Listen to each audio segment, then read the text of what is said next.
Hey everyone, this is Thyworm and today I want to dissect Devlog 5, 6 and 7. I have some catching up to do. We'll be looking at some interesting snippets from these devlogs, not the entire logs though, and I'll give you my thoughts. I mean, you know what we do here by now, so enjoy the video. Hey guys, what's up? We've been quiet for a while, but for a good reason. Besides building, maintaining, bug fixing and polishing the game, we've been developing tons of new features and new content.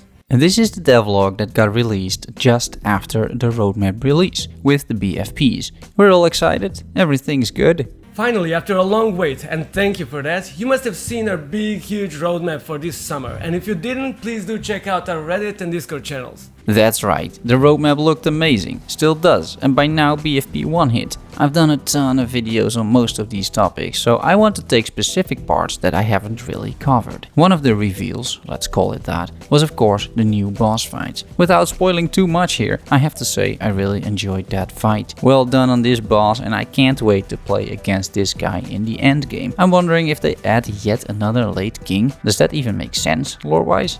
Maybe. But then guys, there's this. Watching different crew members talking about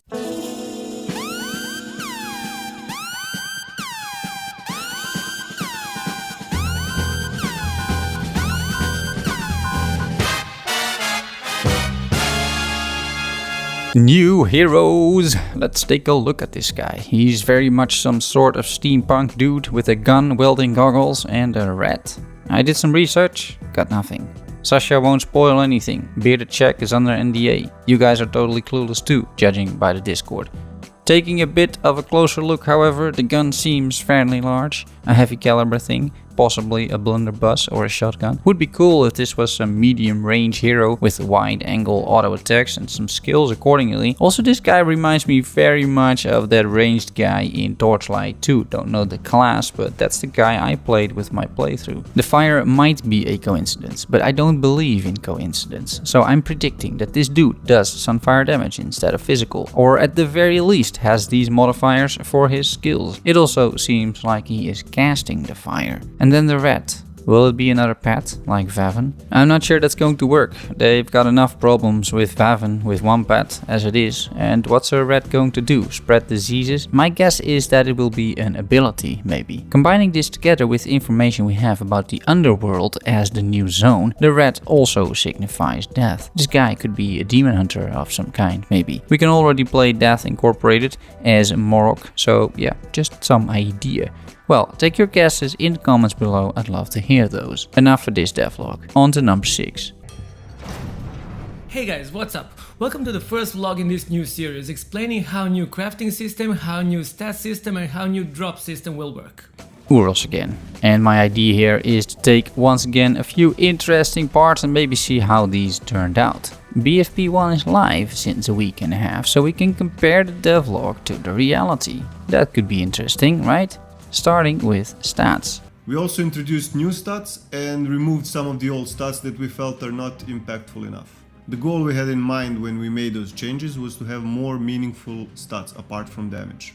We wanted to create the need for players to think more about survivability and resistances instead of just dumping all their stats into damage. So, did we do that as of now in BFP 1? Well, I am, for some instances. I think dumping everything in damage is still fine for endgame bosses on master difficulty. Kevlar dies quickly, you don't need resistances for that. Other bosses are a bit tougher, but high DPS is still a very viable tactic in master difficulty in combination with 9 health potions, as long as you're able to survive at least one hit. The gauntlet though is something else, and to finish this on master, or possibly future challenges like this on master, does indeed require what Mirko is telling us. So I would say they partly succeeded in this at this moment in time. Up next, crafting. We realized that not all of you guys like to craft. In that light, we made a really important change. We completely removed the crafting leveling system from the game.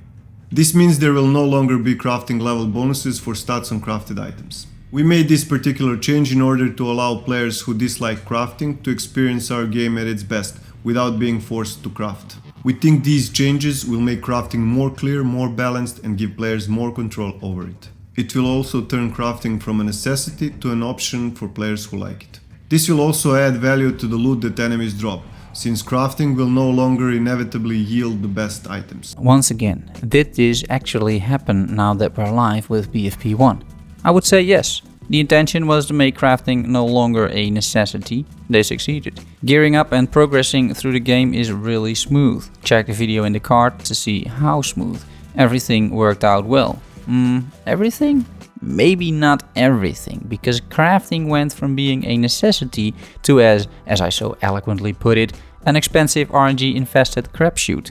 Yes, I'm quoting myself these days. There's some work to be done in this regard, but I'm confident crafting will rise from the ashes to once again glorious heights without making it mandatory for progression.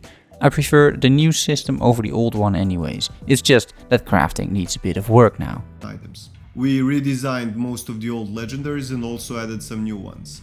Drops will be a bit more scarce and there will also be a lot less gold dropped from enemies. This way we add more value to the drop rate of legendaries is extremely low by now, either by design or because it is a bug. I've done some testing, Flutterwookie did a ton of testing, and so far it seems that the drop rates on normal difficulty are actually higher than those on higher difficulty.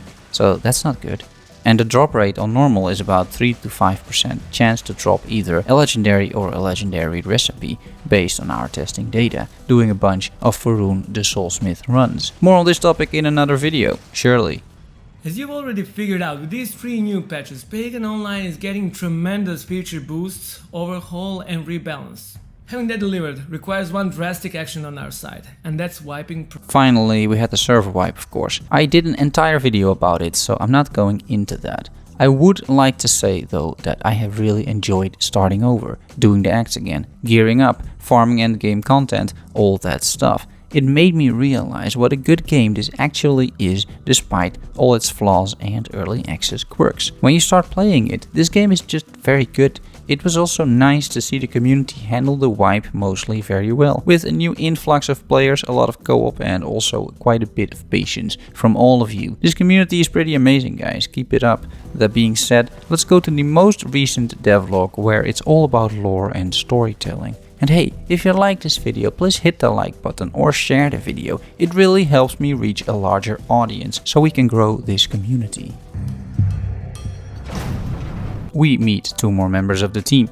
Good to see Sentinel909 in person because he's an active viewer and poster on the channel. Great to hear what he's working on. Also, we meet Mladen, campaign game designer. This video cracked me up multiple times actually, so well done on the editing, the overall script and the delivery of said script. What I like about these devlogs is that the personality of all these different people is really showing.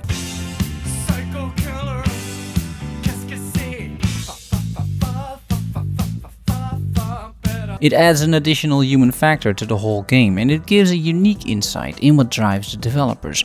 On top of this, we are reminded that there are actual humans working on the game we are virtually playing, and I always try to take that into account when making any type of content online. I used to write online movie reviews and I have a channel for YouTube for 5 years now, but whenever writing a script either about a movie or a game, I try to think of the fact that there's people dedicating a significant part of their lives to create a good experience for us, and in that regard I think movies and games are very similar. That doesn't mean we can't criticize these people, but for me at least it means that you should try to do so with respect. There's a smaller rant from my end, so let's see what these guys actually have to say instead of cracking jokes.